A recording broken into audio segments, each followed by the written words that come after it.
Senhor, meus amados irmãos, mais uma vez iniciamos a nossa escola bíblica dominical para jovens, onde hoje a lição fala sobre preparativos para a conquista, lição número 3, hoje 19 de abril de 2020.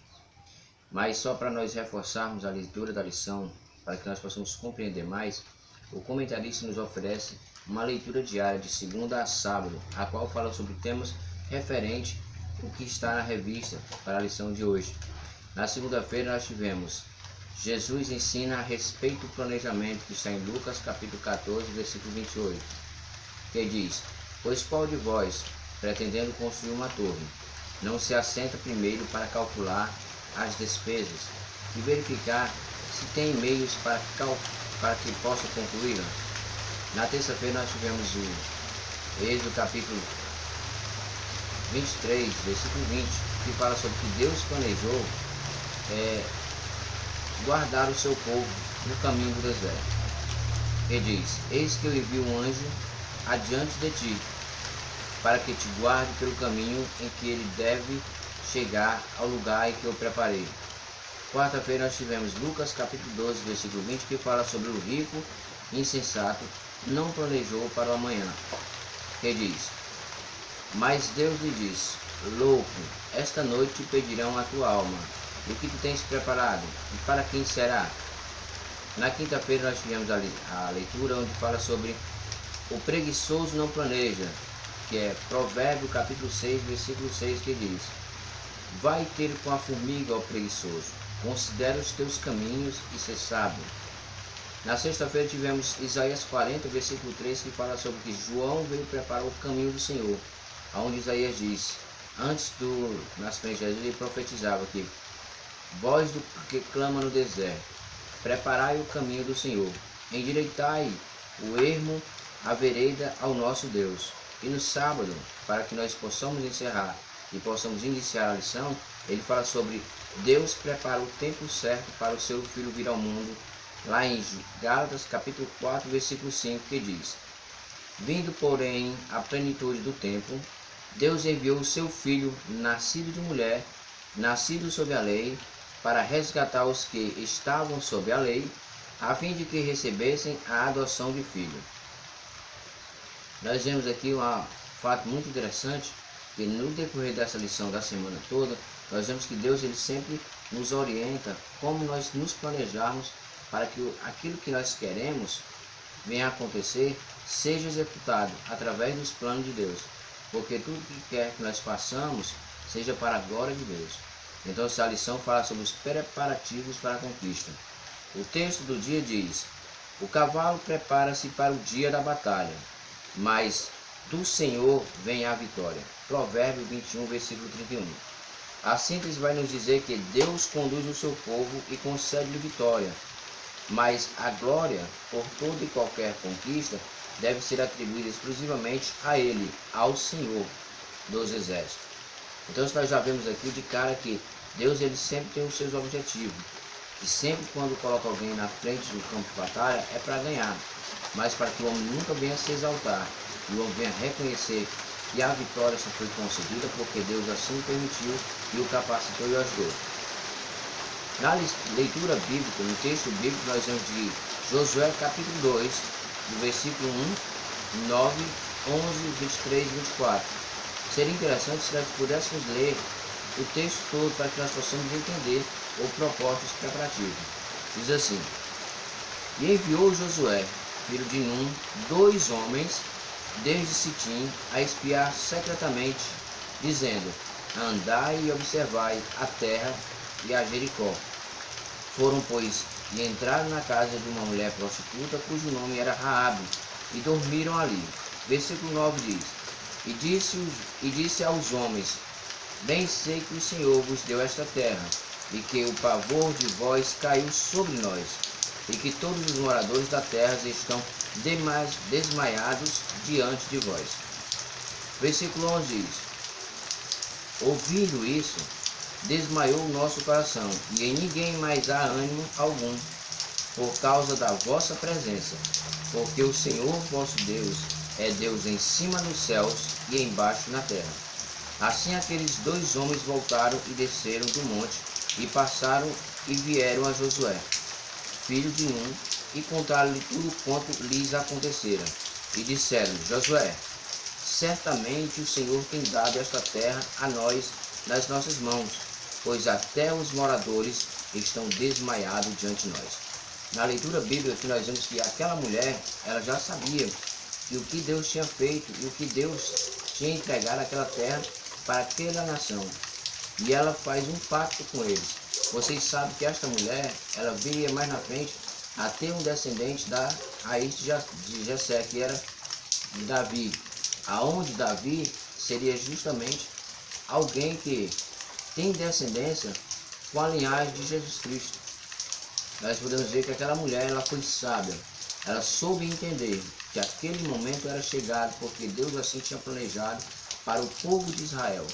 E nós vemos mais na frente na leitura bíblica que depois do acontecimento, ela pega e livra aqueles homens daqueles soldados que vinham para levar preso. E ela livra eles, mas ela faz um pacto. Olha, vamos imaginar que ela diz: tudo vai acontecer, mas não deixa que nenhum mal aconteça à minha família. Aí o que os dois homens disseram? Olha, põe um fio de escarlate na tua janela, que quando os homens de Israel vierem pelejar contra essa cidade, aquela onde está aquele local que está marcado com sangue, eles já vão saber que nenhum mal vai acontecer na tua casa. E assim se fez. Por isso que Raabe foi fundamental para a descendência de Jesus, pois ela era a bisavó de Davi. E nós sabemos que Davi é da linhagem de Jesus Cristo. Então, só com isso nós vemos a obediência daquela mulher e o temor que ela teve. Ela repassou para aqueles homens o que ela sabia, e que aqueles homens repassaram para Josué, que até os seus moradores estavam ali temente àqueles homens de Israel, porque eles sabiam os feitos que Deus tinha feito para com aquele povo, que aquele povo passou ao Mar Vermelho sem nenhuma água ali perto, nenhum pingo de água, porque o próprio Deus de Israel providenciou a passagem no deserto.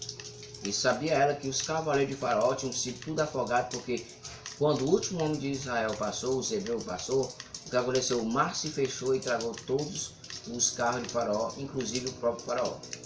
É por isso que ela temeu, e todo aquele povo começou a temer e não conseguia mais pensar em nada, somente pensar naqueles homens que estavam ao redor daquela terra que havia sido prometida por Deus para eles. Primeiro ponto diz assim: Josué prepara o povo para a travessia do Jordão. Josué capítulo 1, versículo 10, versículo 18 diz: primeiro ponto vai dizer: provei de vós comida. Por que Josué diz provei de vós comida nesse primeiro ponto? Vai dizer que o livro de Josué narra a história da saga dos hebreus rumo a Canaã, a terra prometida. Foram 40 anos de muita luta, milagres divinos, rebeliões, surpresas e decepções para o povo, que agora chegou ao seu destino. Grande parte dos milagres, como foi a travessia do deserto, cessou, e como foi o caso do maná. Josué reuniu os príncipes dos povos e lhe deu uma ordem com a qual os hebreus não estavam acostumados. Olha, a ordem foi essa: passai pelo meio do arraial, ordenai ao povo, dizendo: provei para vós comida. Eles precisavam de suprimentos e só tinham 3 dias para providenciar tudo. Acredita-se que a ordem visava a preparação de receitas com derradeiras porções do maná, bem como a provisão de alimentos da Transjordânia, onde estavam acampados. Josué precisava de auxiliares, pois sabia que, como Moisés, também não poderia resolver tudo sozinho. Os príncipes das tribos foram excelentes ajudantes. E o que nos mostra quando Deus quer fazer algo significativo no meio do seu povo, ele separa e prepara cooperadores. Trazendo aqui para os dias atuais, não fugindo do texto, mas o que Deus fez com Josué, Ele faz hoje conosco.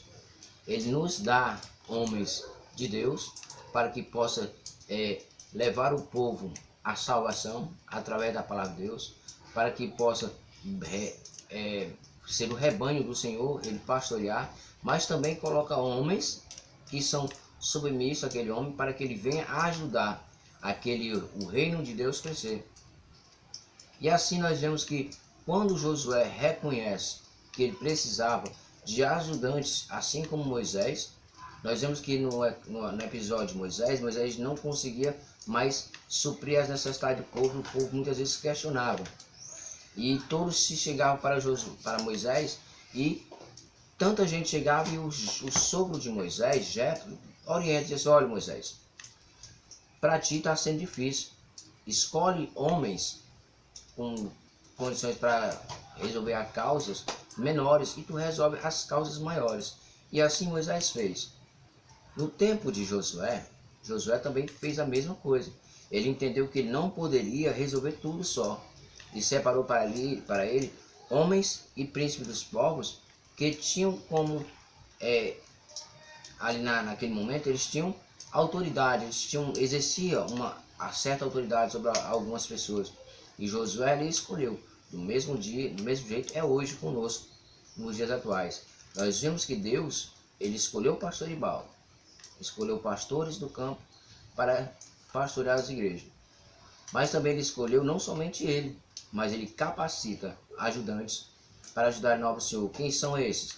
São os auxiliares, cooperadores, diáconos, presbíteros, os evangelistas, os missionários, principalmente os missionários, porque os missionários que fazem a obra de missões. A obra de missões ela é fundamental para que o reino de Deus cresça.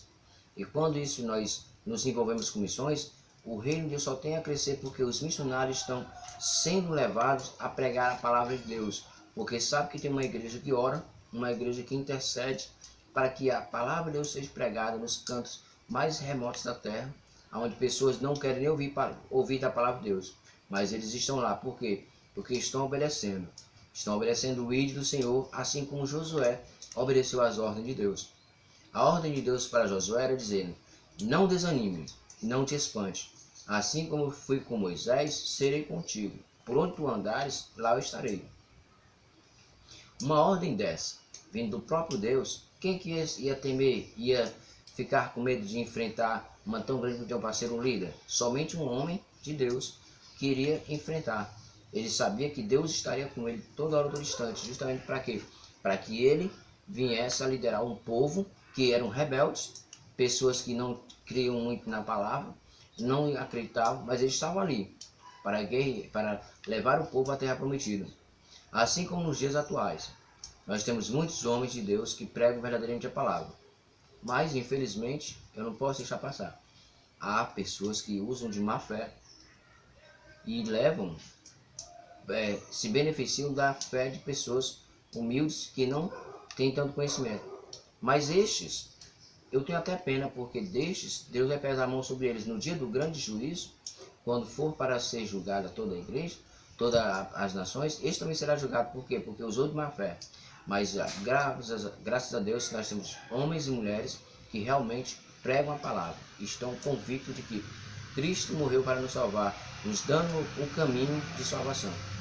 No segundo ponto diz: convoque as tribos. Quando ele diz assim, convoque as tribos, ele está preparando para pelejar contra Jericó.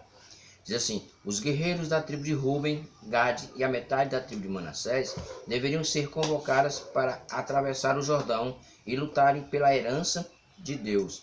Mas uma parte ficaria para proteger as mulheres, crianças, bem como o patrimônio que estava na Transjordânia. Estes homens deixaram tudo e partiram para a guerra, a fim de conquistar aquilo que o Senhor havia prometido.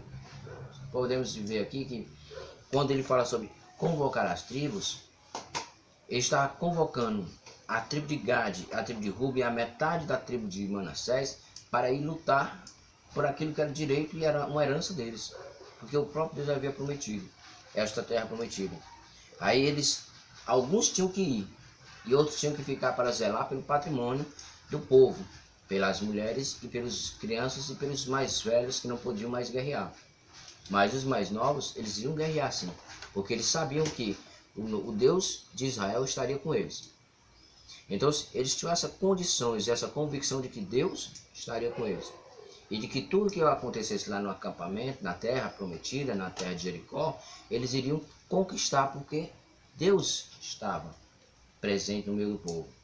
Aqui nós vemos aqui, irmãos, que nos dias atuais também nós vemos que Deus ele nos ajuda em tudo, ele nos convoca, mas não para mais para uma guerra, onde nós vamos tomar posse de alguma coisa, de uma terra, de um bem, mas ele nos convoca para que nós possamos guerrear contra as hostes espirituais, não guerreando um contra os outros, pelo contrário, pelo poder desta palavra nós temos aqui ajudar uns aos outros a pregar o evangelho, mas nós devemos guerrear contra aquelas hostes celestiais que estão tentando destruir o povo de Deus, tentando afrontar uns contra os outros. E a nossa guerra não é carnal, mas uma guerra espiritual. Que guerra espiritual é essa, irmãos? É esta guerra onde nós lutamos com um inimigo que nós não vemos, mas se nós abrirmos os nossos olhos espirituais, nós vemos que o nosso Deus está ali.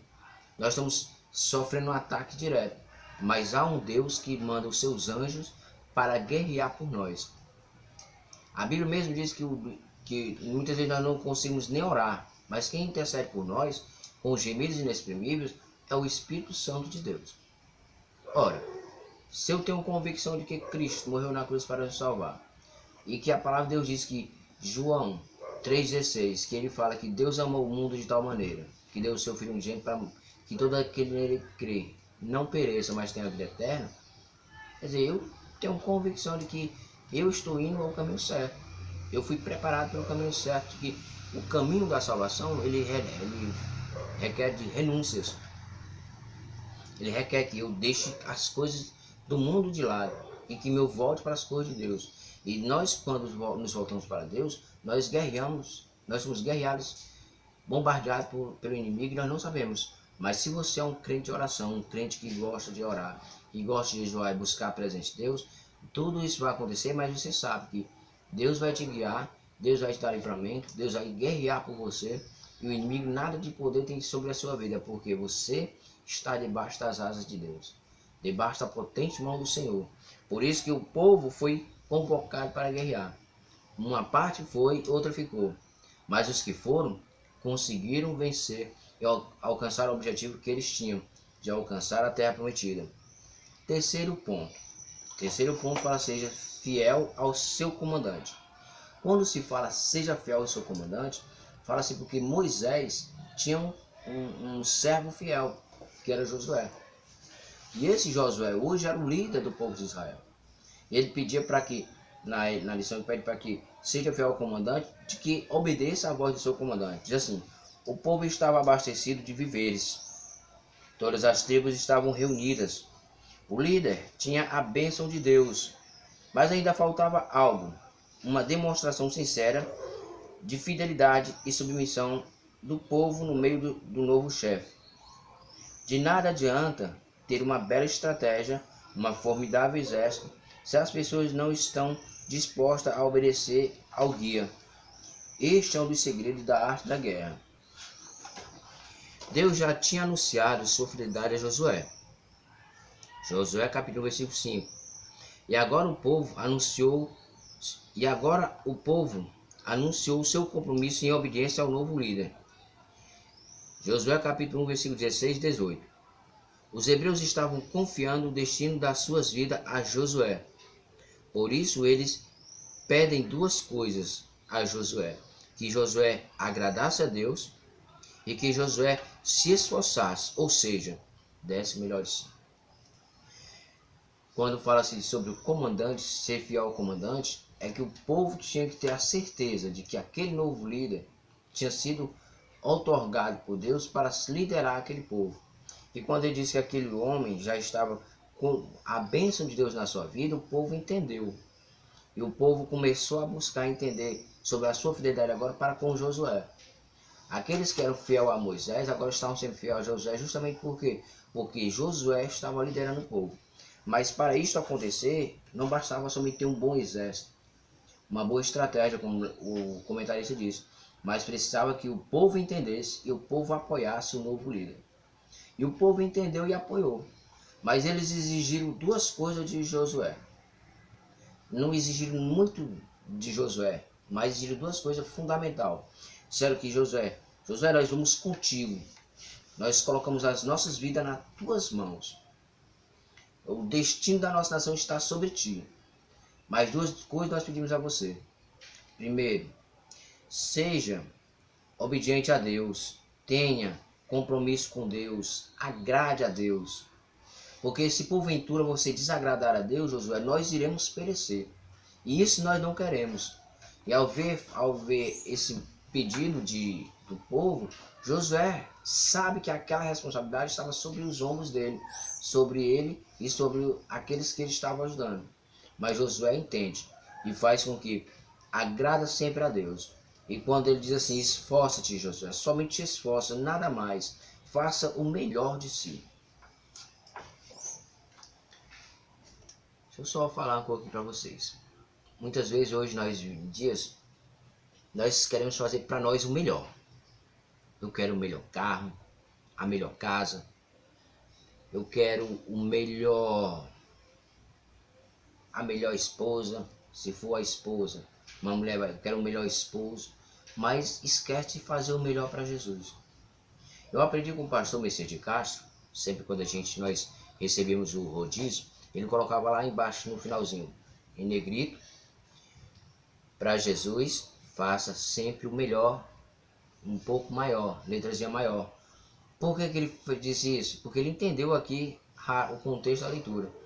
Para Jesus, nós devemos sempre fazer o melhor. Assim como para nós, como nós queremos o melhor para nós vamos sempre pedir para nós fazermos o melhor para Jesus. O que é o melhor para Jesus? No momento que nós temos que fazer para Jesus é nós ir buscarmos a Deus toda hora, todo instante. Estarmos nos cultos de doutrina. Ah, mas o culto de doutrina vai pegar pesado para mim. Mas você tem que estar, porque você vai agradar a Deus. Porque você, quando está na doutrina, você está sendo obediente a Deus, porque Deus também doutrinava o seu povo. É estar na escola bíblica dominical. Por que estar na escola bíblica dominical? Se eu já sou presbítero, já sou evangelista, você tem que estar lá para dar apoio ao líder da escola dominical. Você tem que estar lá para mostrar para o povo, as outras pessoas, outros membros, que você também é submisso à autoridade do seu líder. Então, nós nunca devemos nos esquecer de estar na escola bíblica dominical, é onde nós aprendemos a guerrear com as forças onde está neste livro, a Bíblia Sagrada. E só assim nós podemos ver que quando Deus ele quer falar conosco, nós abrimos a Bíblia na Bíblia e vemos o quanto Deus quer para falar conosco. Mas para isso nós devemos nos prepararmos, que é o tema da lição. Os preparativos para a conquista. O que é que nós devemos conquistar? Queremos conquistar a Canaã celestial, a Nova Jerusalém. E isso vai acontecer se eu e você estivermos aqui, ó, focado aqui, ó, nesta leitura bíblica, nesta passagem, aonde nós vamos sempre nos fortificar. Vamos a cada dia mais nos enchermos do Espírito Santo de Deus e entendermos os propósitos de Deus para nós. Esse foi o primeiro ponto, onde nós vimos sobre os preparativos, quando Josué prepara o povo para atravessar o Jordão, onde provê comida, convocar as tribos e ser fiel ao comandante. Agora vem aqui um pensamento que o comentário sempre coloca, diz assim: pense, a terra prometida foi uma promessa de Deus aos patriarcas, resultado da bondade divina. Um ponto importante: a herança de Deus só pode ser recebida por aqueles que a desejam. O que é que você deseja? Me responda. Você deseja tudo de bom na sua vida. E como é que você vai receber a herança de Deus se você não agrada a Deus? Se você não procura a viver uma palavra fiel e digna. Então nós devemos nos preparar nisso. Estar sempre consciente daquilo que Deus tem para nós. O que Deus quer para nós? O melhor. E como é que vai acontecer o melhor para nós? Se nós somos obedientes e fiel a Deus.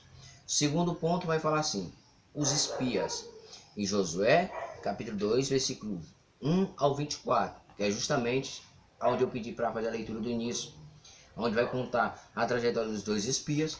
Onde eles vão ser salvos pelaquela mulher que era prostituta, que a qual veio a se tornar a bisavó do rei Davi, que é da descendência de Jesus. Primeiro ponto diz, os espias. Segundo ponto, os espias. Primeiro ponto diz, enviados para o reconhecimento da cidade. Os espias são descobertos, segundo subponto. Terceiro subponto, um testemunho para os espias. Primeiro ponto aqui, eu vou trazer para os missionários. Para quem faz missões. Quando ele diz assim, enviados para o reconhecimento da cidade. Nós temos o nosso missionário, irmão Adriel Café, um homem de Deus, a qual tem se empenhado em pregar para Deus aqui no Maranguá, como já falei nas lições passadas. Mas antes dele chegar para pregar aqui no Maranguape a palavra de Deus, ele sai para conhecer as cidades, a redondeza, os bairros. Ele usa a estratégia que ele tem, pelo que ele aprendeu na palavra de Deus, para levar o evangelho. Por isso que ele sai reconhecendo a cidade, as aldeias, os bairros, e aonde não tem muitas pessoas, ele vai lá e usa a sua estratégia para levar o evangelho. No caso aqui, ele está falando sobre enviados para reconhecer a cidade, para que eles viessem a tomar. E o que os nossos missionários vão fazer? Reconhecer a cidade, para ver como é que está o evangelho, se tem muita gente evangelizada ou se não tem, se precisa ou se não precisa. Porque se precisar, ele vai evangelizar a todo tempo e fora de tempo. Mas se não precisar, ele vai embora? Não, ele vai ficar ali para ajudar aqueles por um período de tempo, para se pregar a palavra. Então, os missionários são muito importantes sobre isso. Irmão Adriel, parabéns pelo trabalho que você faz pelas missões aqui no campo de Maranguape. Que Deus continue vos abençoando a você e o nosso pastor Ibaldo. Amém, meu irmão? E aqui ele diz assim, ó, no final do período da Idade do Bronze, quando foi escrito o livro de Josué, toda a grande cidade de Canaã era, na verdade, uma cidade-estado, que tinha o seu próprio exército, carros e instrumentos de guerra, bem como um rei, como era o caso de Jericó. Israel estava acampada em Sitim, e possivelmente após o luto da morte de Moisés, Josué enviou 2 homens de confiança para conhecerem o local em que a batalha seria travada. Essa conduta de Josué em reconhecer as condições que seriam enfrentadas por suas tropas demonstra a sua responsabilidade pessoal e atesta a sua profunda dependência de Deus. E fé, pois qualquer que fosse o relatório dos espias, ele já havia anunciado que a guerra seria travada. Essas qualidades, dentre outras, fizeram de Josué um líder de excelência. Nós vimos aqui que Josué, ele preparou 2 espias de sua alta confiança para que eles fossem espiar a cidade, trazer notícias de lá, para trazer notícias, seja positiva ou negativa, mas Josué já sabia que aquela cidade era deles, porque o próprio Deus já tinha dito para ele, olha, tu vai para lá, porque a terra que tu andar vai ser tua, porque é uma terra de herança, e esta herança é de Abraão, Isaac e Jacó. Então quando ele diz assim, ó, que Josué, os hebreus estavam em Sitim acampados, ele envia 2 espias para lá, sabendo que aquela cidade era uma cidade-estado que tinha, era fortificada, ela tinha guerreiros, exército preparado, tinha carros preparados, tinha toda tipo uma potência naquele tempo para guerrear contra qualquer exército que chegasse. Mas a Bíblia vai nos dizer que aqueles homens estavam desmaiados porque ouviram falar do Deus de Israel. Eles estavam ali sabendo que o povo de Israel estava ali arrodeado e que eles iriam invadir. E aqueles homens estavam preparados para a guerra, mas eles sabiam que aqueles homens estavam tão nervosos em enfrentar o povo de Israel, porque eles sabiam que havia um Deus que guerreava por eles. Então ele diz assim, ó, o povo já havia lamentado o luto pela morte de Moisés, pois Josué enviava os seus 2 espias e sabia que aquela cidade ela era uma cidade-estado. Mas essa conduta de Josué era de reconhecer a condição que seria enfrentada por suas tropas e demonstrar a sua responsabilidade que ele tinha, sua responsabilidade pessoal, e atestava também a sua profunda dependência de Deus. Ele sabia que Deus tinha entregado aquela cidade nas mãos do povo hebreu, certo? Mas o que acontece? Aquele povo hebreu estava ali para receber a sua herança. Mas se ele não dependesse de Deus, ele dizia, vão lá, invadem, vão lá. Nós já sabemos que tudo vai ser porque Deus vai nos providenciar. Antes ele preparou 2 pessoas de sua alta confiança para levar o relatório para qual eles pudessem guerrear, para que eles não pudessem perder, sabendo eles que de qualquer maneira iam vencer, porque Deus é quem havia atestado a vitória. Diz assim, fé por qualquer que fosse o relatório dos espias, ele já havia anunciado que a guerra seria travada. E essas qualidades, entre outras, fizeram de Josué um grande líder. E para nós, nos dias atuais, nós devemos reconhecer que o Deus de Israel que guerreava no passado é o mesmo que guerreia por nós hoje. Sendo que hoje nós somos bem-aventurados porque nós cremos em Cristo Jesus. E esse Cristo que morreu para nos salvar, ele veio preparar o caminho através de João Batista.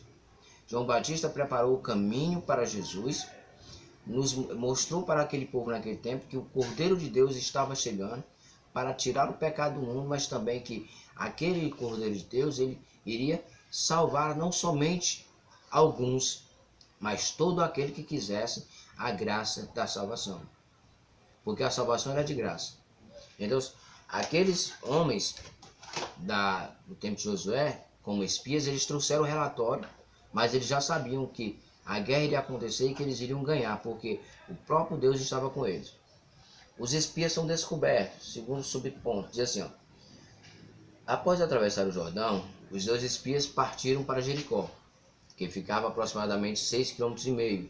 A princípio, a missão não foi descoberta, mas ao cair a noite, foi comunicado o caso ao rei de Jericó, que imediatamente mandou seus soldados à propriedade de uma prostituta chamada Raabe, e os espias estavam hospedados lá. Mas a mulher não revelou a presença deles, salvando suas vidas. É interessante como Deus usa pessoas improváveis em lugares inusitados para estabelecer o seu querer. Quantas vezes isso acontece no dia a dia da vida cristã? Pessoas não crentes são levantadas para abençoar e proteger os que são fiéis ao Senhor. Aquela situação em Jericó era imprevisível para os espias e para Josué, mas não para o Senhor. Ele é o nosso socorro na hora da angústia. Você vê aqui na leitura que nós fizemos que era 6,5 km, Josué enviou os 2 espias, ali eles foram para espiar a terra, e nós vemos que logo no início da missão eles não foram descobertos. Mas lá na frente da noite, o rei de Jericó soube que 2 homens espias de Jerusalém haviam descido da Jericó e estavam na cidade. Obviamente, podemos assim entender que o rei logo salientou assim, bom, ali tem a prostituta e eles podem ter ido para lá, porque lá é um antro de pecado. Então, a primeira coisa que eles vão fazer é por lá. Então, vamos lá. Chega lá na casa de Raabe, ela pega e nega que aqueles homens ali estejam, salvando a vida daqueles homens. O interessante é que nós vemos que, naquele momento, Deus usou uma pessoa que era improvável de salvar aquelas pessoas, mas ele usou aquela mulher. Por que ele usou? E aquela mulher futuramente seria ela traria a descendência de Jesus, que é justamente Davi, sendo ela bisavó de Davi. Nós vemos aqui, ó, quantas vezes isso acontece na vida do cristão hoje em dia, pessoas que não são crentes, que abençoam os servos de Deus, que são fiéis. Por que isso acontece? Porque Deus ele usa quem quer e como quer. Deus ele usa quem ele quer. Me lembro de determinada vez que eu estava na Jurema ainda, e tinha um culto dos Gideões, era o Congresso de Gideões. E eu não havia comprado a camisa que era necessária para fazer a farda, que era uma blusa azul. E determinada vez, já final do ano, e há sempre uma troca de presente lá na nossa escola. E as pessoas, nós não participamos da troca. As pessoas nos escolhem como tipo um amigo secreto, elas sorteiam a gente, aí elas pegam, dão presente a gente. E porventura, a professora que ela é muito gente boa, pessoa legal, a professora Kelly, ela pega e tirou meu nome. Sem saber de nada, ela sabendo que eu sou crente, ela pega e me deu uma blusa, uma camisa, certo? Social. Quando eu abro a camisa, a primeira coisa que eu vejo é a cor da camisa. Qual era a cor da camisa? Azul. Justamente a camisa que faltava para que eu completasse a farda dos Gideões no Congresso. Quando passou aquele momento, o congresso, eu peguei e falei para ela: olha, professora, Deus usou tão grandemente. Ela: como, Francisco? Quando a senhora me deu aquela blusa de presente, faltava aquela blusa para mim completar a farda do congresso. E ela: pois é, e eu nem creio que eu sou. Pois é, mas Deus usa de qualquer maneira. Só um exemplo para nós vermos. Quando Deus ele quer usar alguém, seja crente ou descrente, ele pega e usa da forma que ele quer. Da mesma forma foi com aquela mulher, a prostituta Raabe. Deus usou ela para livrar aqueles 2 espias e para que eles pudessem levar a resposta a Josué. Terceiro ponto diz: um testemunho para os espias. Ao falar com os espias, Raabe revela ter mais fé do que eles próprios. Como assim? Raabe tinha mais fé do que os próprios espias? Porque ele diz assim: ó, bem eu sei que o Senhor vosso Deus vos deu esta terra. E ela ainda acrescentou: o Senhor vosso Deus é Deus em cima no céu e na terra, e embaixo na terra. Quer dizer, para a bênção ser completa, ela acrescentou uma informação valiosíssima que serviria de fortalecimento da fé do exército de Josué. O pavor de vós caiu sobre nós, e em ninguém há ânimo algum. Um testemunho para aqueles espias. Aqui o comentarista diz que talvez Raabe tivesse até mais fé do que os próprios espias. São homens da conferência de Josué. Tivesse até mais fé, porque ela pega e reconhece e passa uma informação valiosa, que diz: bem sei eu que o Senhor vos deu esta terra. Por que ela disse isso? Porque ela já tinha ouvido falar dos feitos do povo de Deus de Israel para ajudar o seu povo. E ela vai e acrescenta: o Senhor vos deu esta terra, porque o vosso Deus é Deus em cima nos céus e na terra. Quer dizer, aquilo ali aumentou a fé daqueles 2 homens que estavam ali, aumentou a fé deles e também do exército de Josué quando eles chegaram com aquela notícia. Ora, Josué, nós chegamos lá na terra, verificamos lá a terra realmente mana leite e mel. Nós fomos descobertos e mais uma mulher lá que não é crente, ela nos guardou, nos livrou. E ela ainda diz que por causa de nós, o povo tem desmaiado, o povo não tem mais ânimo para nada. E o que ela diz para nós? Olha, o Senhor vosso Deus é Deus em cima nos céus e na terra, embaixo da terra. Quer dizer, ela nos deu mais fé, Josué. Nós podemos ir porque esta terra é nossa. Então foi um testemunho de fé através daquela mulher. Hoje nós devemos buscar a nossa fé em Cristo Jesus para que nós possamos buscar o conhecimento da palavra de Deus sempre através da Bíblia Sagrada. Terceiro e último ponto diz: Raabe, uma heroína de fé. Primeiro subponto diz: uma mulher de fé. Segundo subponto, uma mulher de estratégia. E o terceiro ponto diz: a mulher do fio de escarlate. Terceiro ponto vai dizer que ela era uma heroína de fé. Uma mulher que nem cristã era. Uma mulher que nem hebreu era. Hebreia. Não era da descendência dos hebreus. Era uma mulher que a sua vida era ganha facilmente. Sua vida era de 2, 3 noites com homens diferentes. Mas ela tinha fé porque ela ouviu falar do povo de Deus. Dos feitos do Deus de Israel. Diz assim: a figura de Raabe surgiu de modo inesperado na história dos hebreus. Para demonstrar que é soberano, Raabe tinha uma vida promíscua em Jericó, mas o Senhor a resgatou e fez da sua vida um instrumento em suas mãos. Sua ação é tão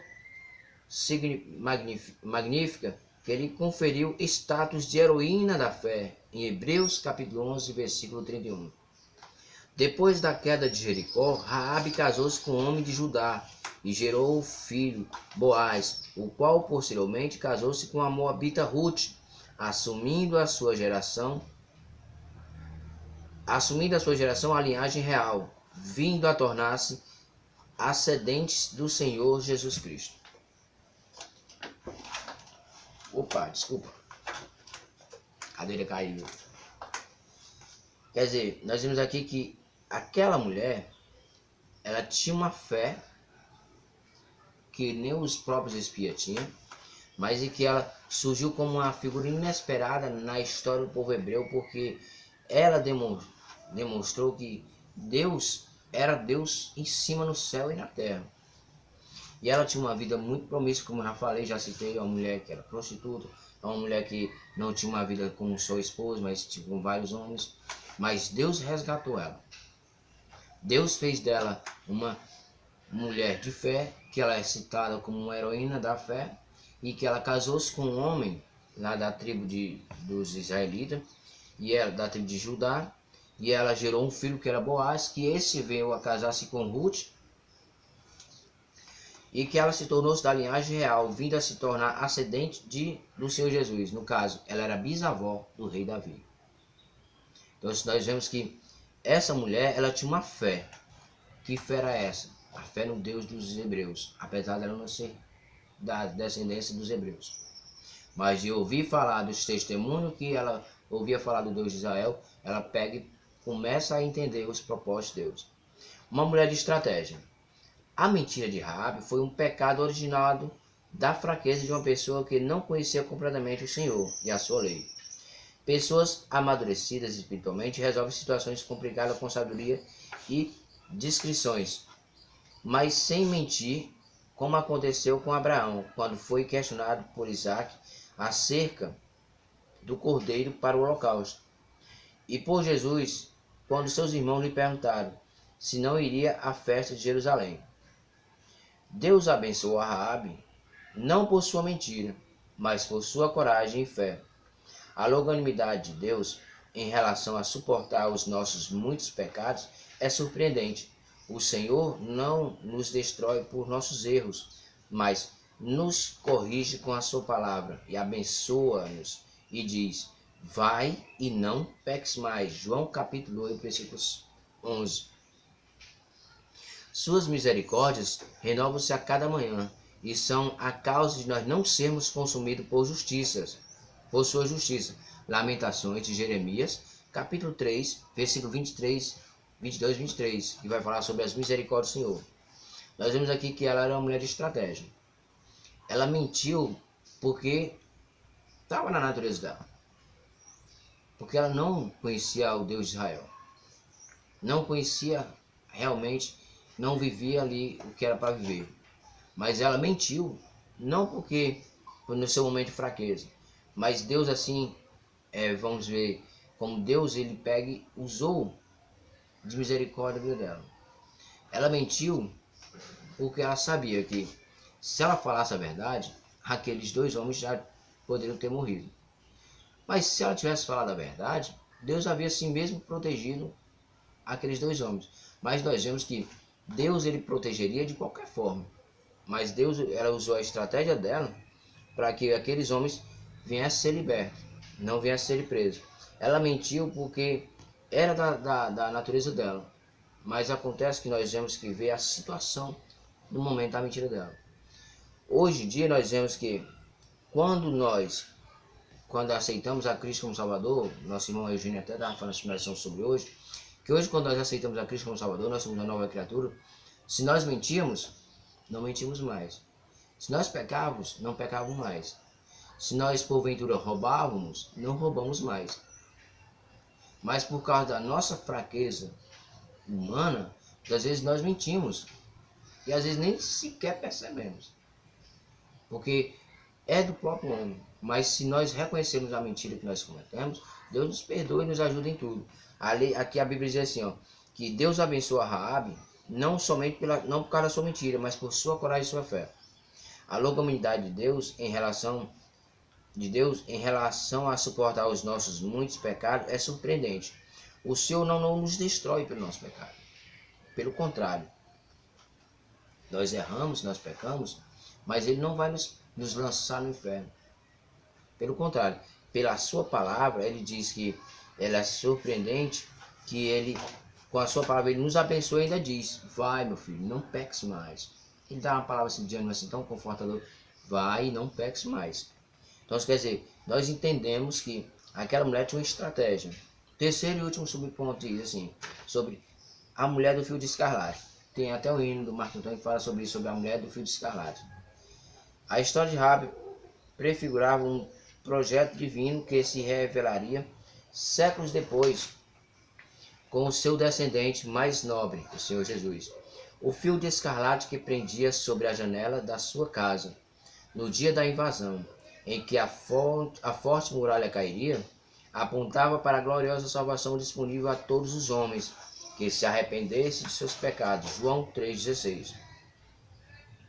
Assim como a saída do Egito, foi o sangue do Cordeiro nos umbrais das portas que salvou os primogênitos da destruição do anjo da morte.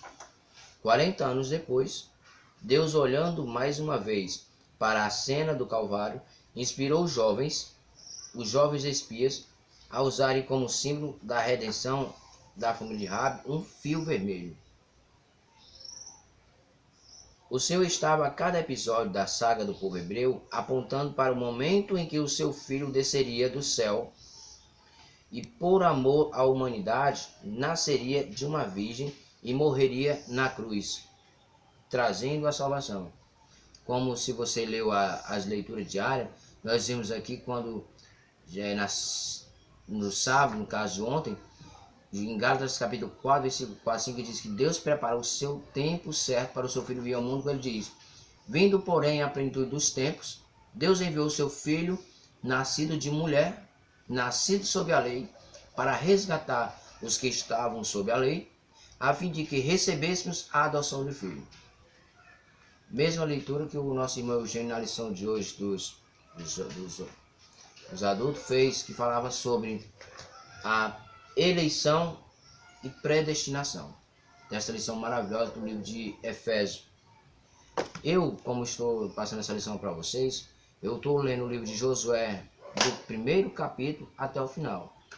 E logo em seguida irei ler, no meu culto doméstico, a minha esposa, o livro de Efésios. Apesar do livro de Efésios ser pequeno, mas são livros que nos edificam, trazem esperança para nós cristãos. Então, todos nós devemos entender o propósito de Deus. E agora aqui o seguinte, que esta mulher do fio de escarlate, ela foi usada aqueles espias usaram já, mostrando que o sangue de Cristo, ele salvaria, ele seria uma alusão ao que aconteceria com a morte e cruz de Cristo no Calvário, quando ele derramou o seu sangue, desde quando ele foi preso, nas ruas de Jerusalém, no Calvário, como diz a Via Cruz, aquele hino, no Calvário foi levando ali a sua cruz, as ruas de Jerusalém, cada gota de sangue que ali passava, que era derramada, era pelos nossos pecados, já demonstrando que aquele sangue salvaria a humanidade, claro, para aqueles que assim quisessem,